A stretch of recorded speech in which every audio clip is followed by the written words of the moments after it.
Kamala Harris made a big show today of being 100% behind Tim Walz for vice president. The nation will know Coach Walz by another name, Vice President of the United States. You might know him as the guy who made the W word a bit of a thing.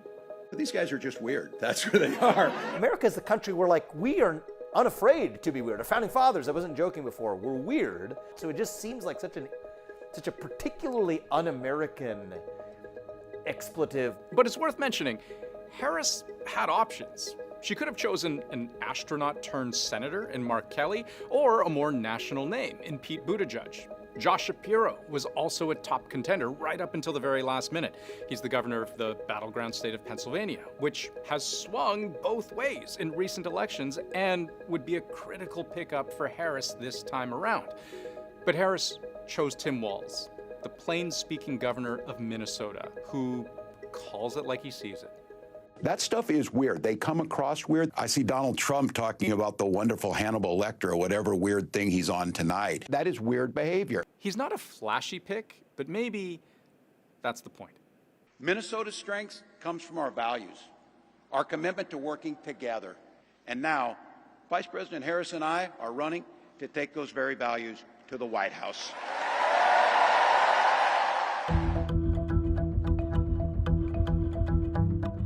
Tim Walz was born and raised in small-town Nebraska, served in the Army, enlisting at age 17, worked as a teacher, a football coach, eventually got into politics at the state level, and became Minnesota's governor about 5 years ago.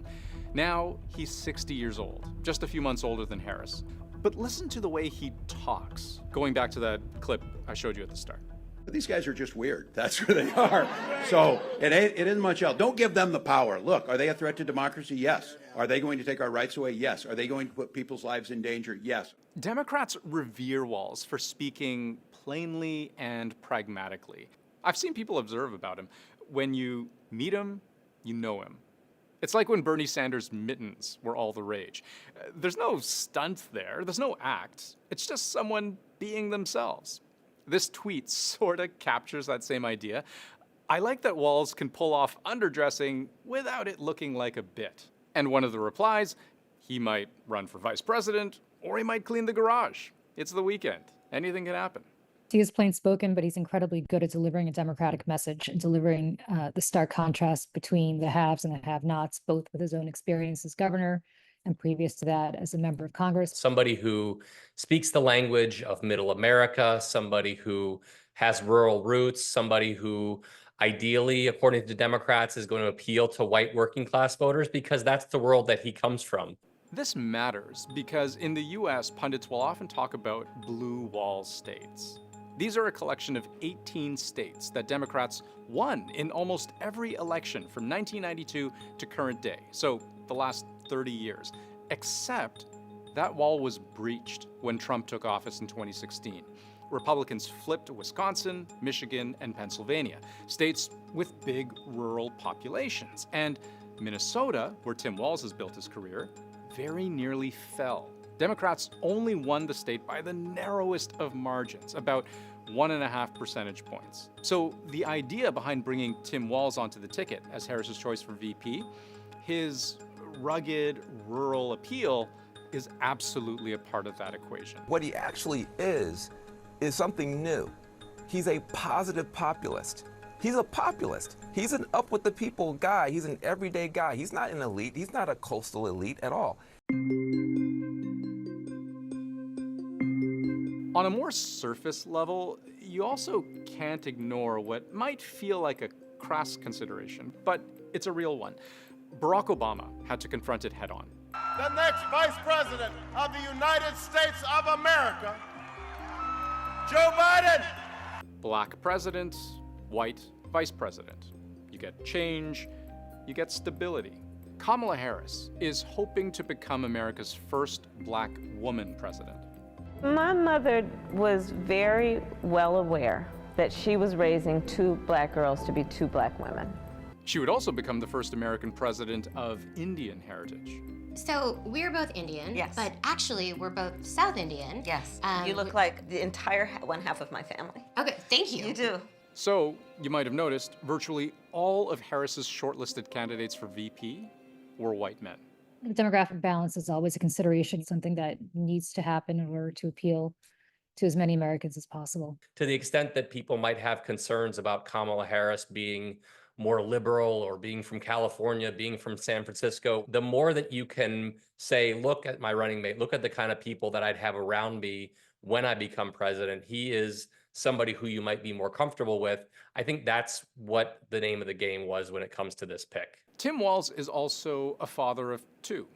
Kamala Harris has 2 stepchildren, but no biological children.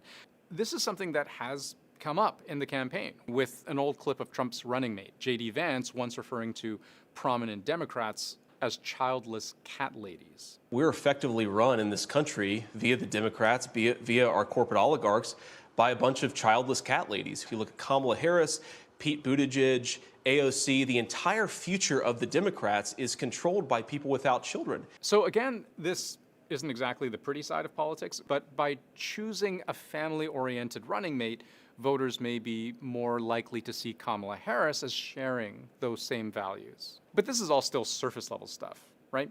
Let me make one more substantive point about why Harris tapped Tim Walz to be her second in command. 2022 was a good year for Democrats in Minnesota. They achieved a rare trifecta, taking both chambers of the legislature and the governorship. Not only did Governor Walz win re-election, Democrats will now control both the state House and the state Senate. So if Democrats want to convey to voters what democratic governance really looks like, Tim Walz walks the walk. He enshrined abortion rights into state law, he banned conversion therapy, he provided protections for gender-affirming healthcare, expanded voting rights, oversaw the state's COVID response. He was faced with a nationwide crisis after the murder of George Floyd in Minneapolis. I'm authorizing and talking to General Jensen to fully mobilize the Minnesota National Guard. Now, I want to be clear. I don't say any of this as a positive, by the way, just as statements of fact. And Walz was criticized quite sharply for how he handled the Floyd protests. Why was the National Guard slow in responding to the violence in Minneapolis and St. Paul? But if you're trying to understand things from Harris's point of view, why did she make the choice she made? There are 2 ways of looking at it. One, that picking a VP is just a political transaction. I make you VP, you help me win the election. I think that's going to be very, very difficult for the Republicans to deal with, because when they try to paint him as some crazy extremist, he doesn't come across that way at all. Economically, he might be a little bit to the left, but culturally, personally, he's right down the middle. But the other big consideration is, if you're thinking one step beyond that, is this someone I can govern with?